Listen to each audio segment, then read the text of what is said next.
Hi, and welcome to Code Corner. This is a video series we do at Mayfield Renewables where we talk about codes and standards as they relate to the solar and energy storage industries. In this edition, we're going to go back and look at some questions we got as part of a closed circuit class that we've done.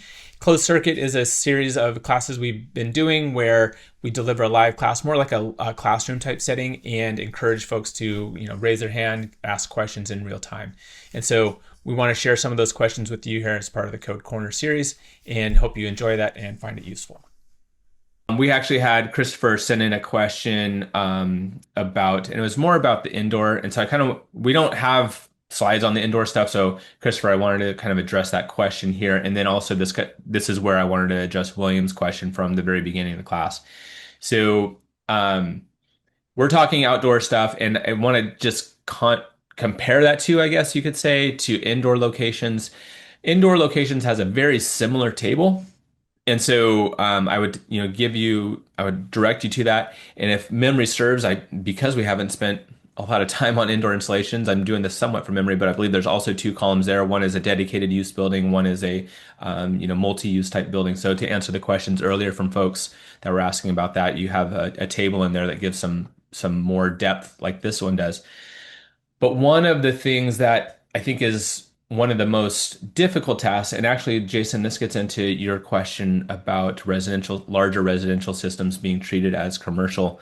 Um, One of the bigger tasks I would say is around the fire suppression and the fire enunciation and working the energy storage system and the fire alarms and the fire requirements into the existing building. And so that's one where tying into the fire control panel and the testing and all the things that go along with that are probably the bigger things when we're talking about the installation. So Christopher's question was really about the chemical suppression systems, difference between commercial and residential. And one of the things that is being leaned on more and more by the AHJ is looking at the fact that the the 9548 test, we get into fire propagation, we get into thermal runaway, and what we see now is or what we know from lithium ion specifically. Again, I'm being very focused on lithium ion. When those technologies, when the lithium ion goes into thermal runaway, there's the only way to stop that thermal runaway once it's started is time, and it needs to consume its fuel. And we can put as much fire suppression in there as we want. We can choke that fire out. We can starve it of all the oxygen we think we can. But lithium ion creates its own oxygen. It has its own fuel source. Once it gets to a certain temperature, there's nothing but time that's going to stop this. And so that's where those indoor installations become more onerous, and tying into the fire suppression systems, all that becomes that.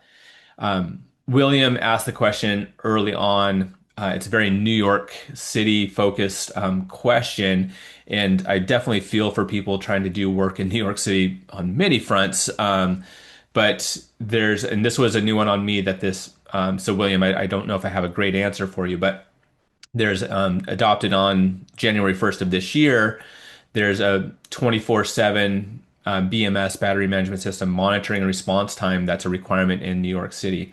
Have we seen this trend? The question was, have we seen this trend elsewhere? And the answer there is no.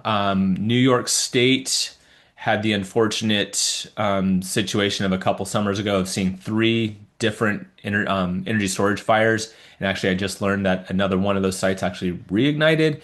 So New York State, as unfortunately, has kind of become, no pun intended, hotbed of kind of this topic, and um, acted quite quickly actually in putting in some of these requirements.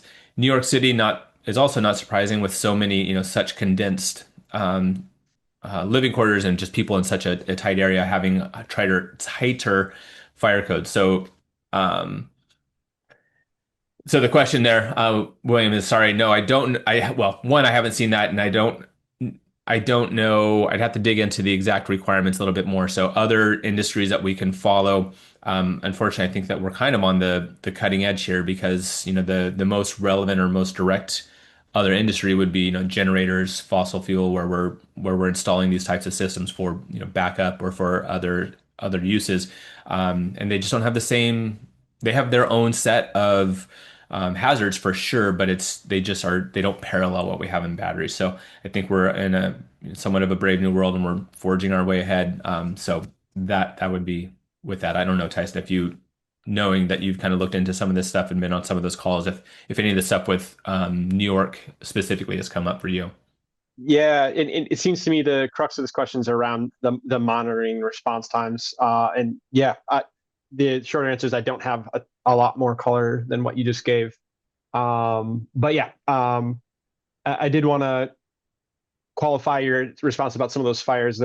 My understanding, if we're talking about the same ones near Warwick, like upstate New York, weren't necessarily New York City specific, but NYSERDA um, has both been asked to step up to the plate on some of these and actually are doing quite a nice job as far as documentation and transparency around understanding root causes and trying to improve things like monitoring, trying to improve things like response and understanding of suppression systems or water, when to use water, whatnot. So it's sort of a double-edged sword, right? So New York State, NYSERDA has gotten the headlines that people who only read headlines might take a certain way, but within the industry around fire protection, within codes and standards, and designing systems from our purview, NYSERDA has also been one of the great documents to look at too.